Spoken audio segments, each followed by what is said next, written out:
The learning objectives of this module are to know the indications and contraindications for bubble CPAP and to learn how to set up bubble CPAP on an infant in the delivery suite or neonatal intensive care unit. Bubble continuous positive airway pressure, or bubble CPAP, is a non-invasive method to support spontaneous breathing in a baby, which does not require a ventilator. With bubble CPAP, pressure is generated in the breathing circuit by immersing the distal end of the expiratory portion of the circuit under a water seal. This prevents alveolar collapse, increases functional residual capacity, and reduces the work of breathing. Indications for bubble CPAP may include preterm infants with respiratory distress syndrome or those who have frequent apnea and bradycardia of prematurity, transient tachypnea of the newborn, and infants who have weaned off mechanical ventilation. Contraindications to bubble CPAP may include infants with choanal atresia, congenital diaphragmatic hernia, or depressed infants with frank apnea secondary to maternal anesthesia.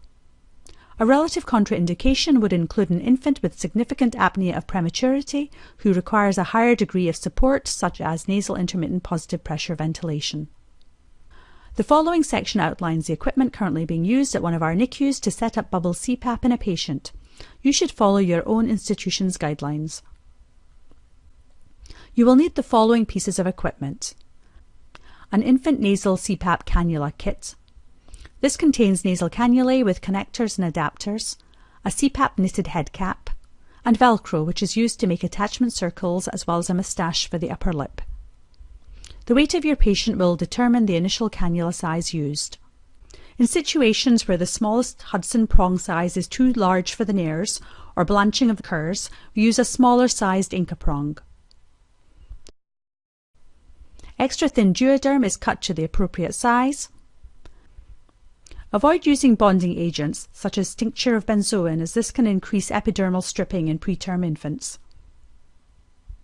Half-inch latex-free waterproof adhesive tape, a pair of scissors, 2 size 16 rubber bands, 4 size 2 safety pins. A chin strap may be required to minimize air leak from the mouth. Also, an orogastric tube is necessary to prevent gastric distension and can also be used for enteral feeding once the infant is stable. Now we are ready to set up bubble CPAP on our mannequin.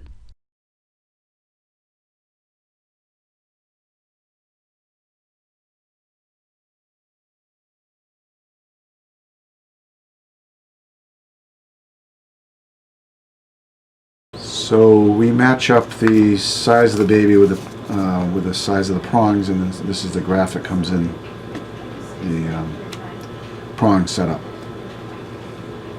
So we've determined this baby is going to be a size 1. So we just open it up and we take the pots out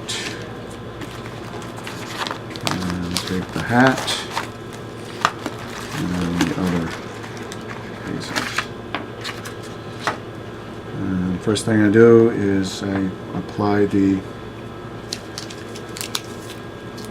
Velcro to the prongs, and we use the 1/2 inch pink tape.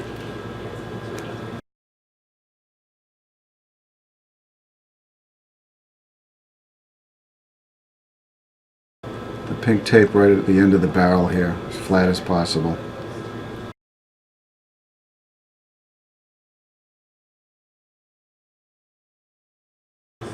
Do the same on the other side. This just makes the Velcro stick better with the pink tape. You try to get it as flat as you can. Then we cut the smooth side of the Velcro, not the loop side, the smooth side.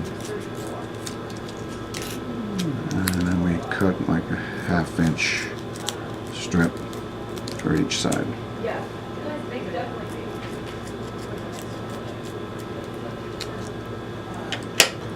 And then we apply. Typically I like the seam at the top that runs parallel with the prongs, you'll see. And then we put it on and wrap it around. Nice and tight. Same on the other side, in the same position.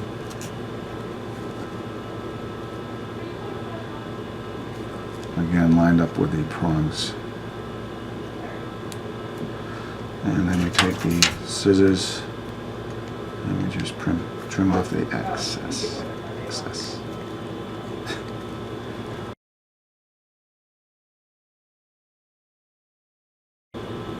Okay, nice and neat.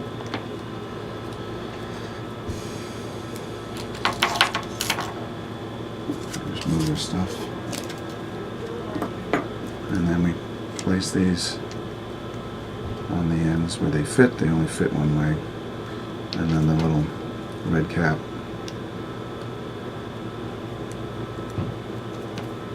Those are ready to go. So the next thing we work on is the hat. I typically like to fold over. The hats usually fit the babies with the appropriate prongs. So we try to make, probably a half or a third of the hat rolled over. And we take the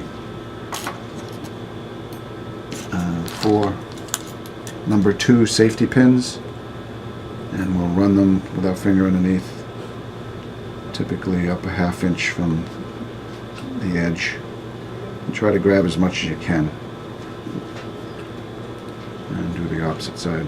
And the opened end of the pin should be away from the baby's face.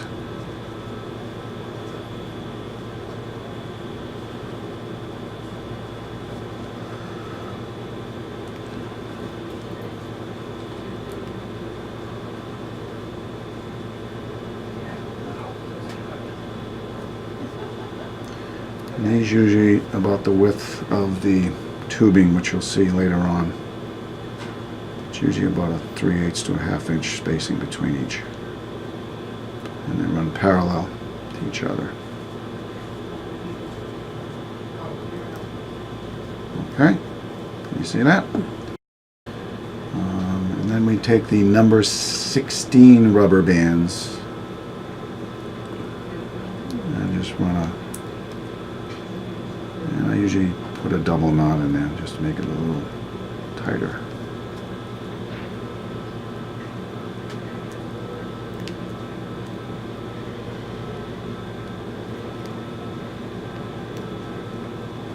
Okay. And the next thing is we want to make the mustache. Typically like the mustache about mid-cheek, or probably lines up with the outside of each eye. And you want to be probably about 2/3 of this width between the edge of the nose here and the upper lip. So I usually start with the looped side. It's the other one side's the opposite of that one. It's on the barrel of the prongs. Typically cut, and I usually cut about half the width of this right down the middle, and then you can see it's typically from here to here approximately, but you can see it's a little too wide. So how I start out is I'll actually round it off on one end and the other end.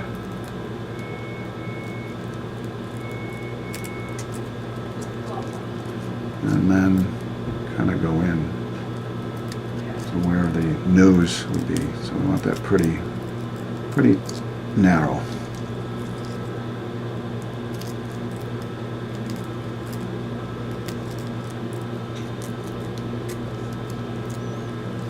See, it's going to fit just like that.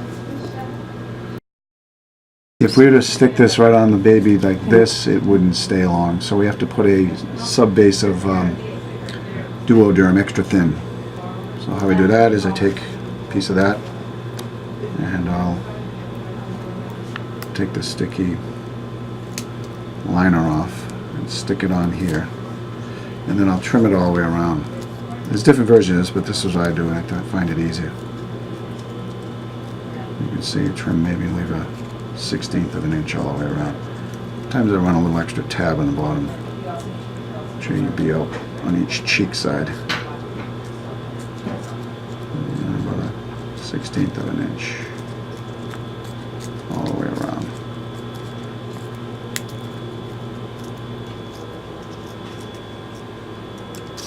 And there you go. I'll turn that up a little bit.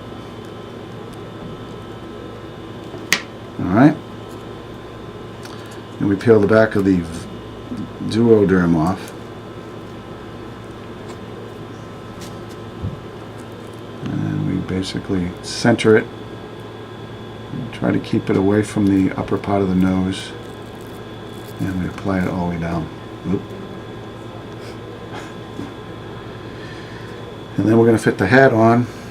But I also have to put I find it easy to put the rubber bands on first before I put it on the baby.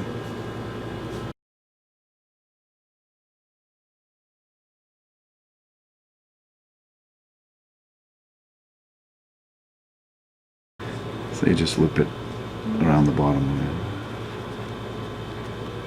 of it. Yeah. So that's sort of how it looks. Okay? So then we place the hat on.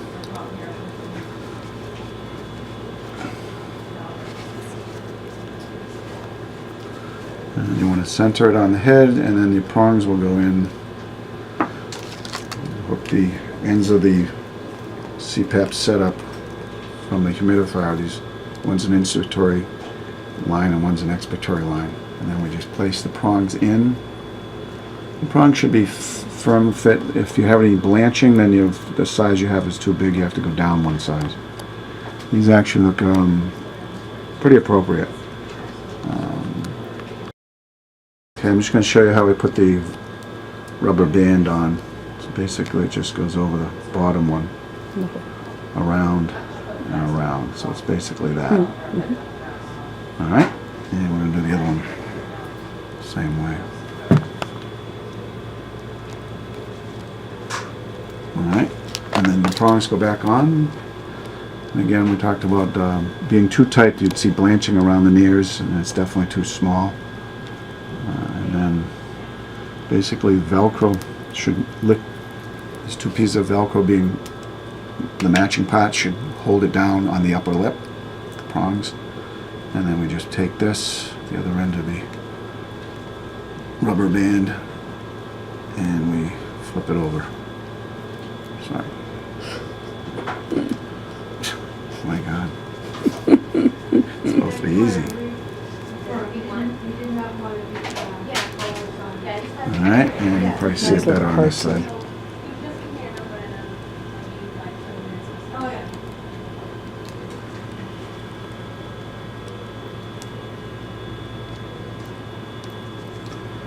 Basically just kind of an X, and it loops around each side of the pin. Get a better picture of it. There you go. Same with the bottom, see? Whoops.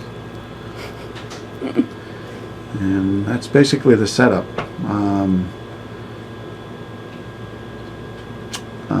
You don't want the prongs buried onto the nares. You want a little bit of an airspace. We call it a cushion. They're also available NeoSeals, which are kind of a little foam piece that fits in between the prongs and the nose. So that's basically it. We also take this off, and we put it on a monitor, so we monitor the pressure in centimeters of water pressure. Typically the range is anywhere from 5 all the way to 7. The following section outlines the equipment currently being used at one of our NICUs to set up the remainder of the bubble CPAP apparatus. You will need the following pieces of equipment: CPAP chamber, CPAP chamber cover, corrugated tubing hose. One end is attached to the expiratory limb of the breathing circuit with its terminal end immersed under water seal in the CPAP chamber to create positive pressure. As you can see, lowering the level of the tubing into the CPAP chamber will result in a higher amount of positive pressure delivered.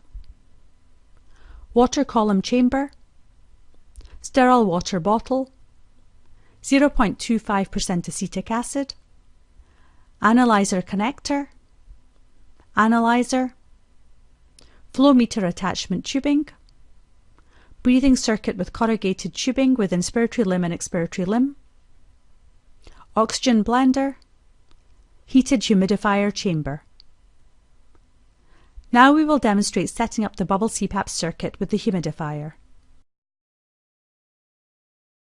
First thing we put in is the water chamber. Just clips in there to make sure the label's out front. Next step is put in the water column chamber. Just slides in like that.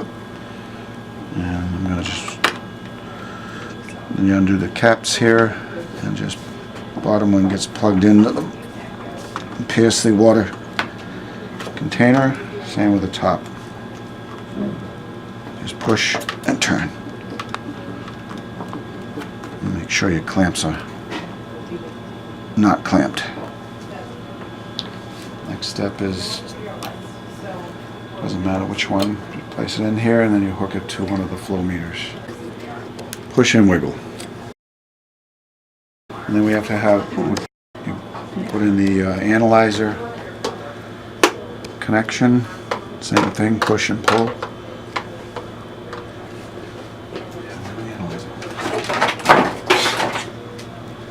And this is your analyzer.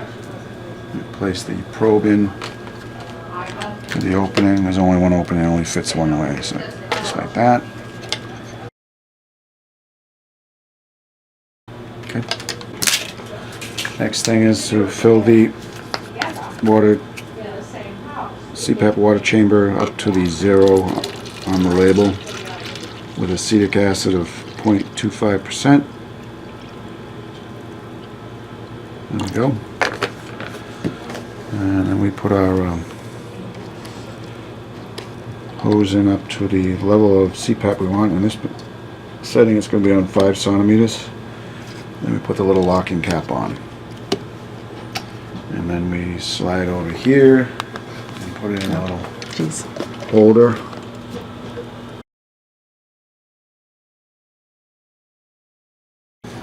And so we take the breathing circuit and we take the inspiratory limb and put it on the humidifier outlet.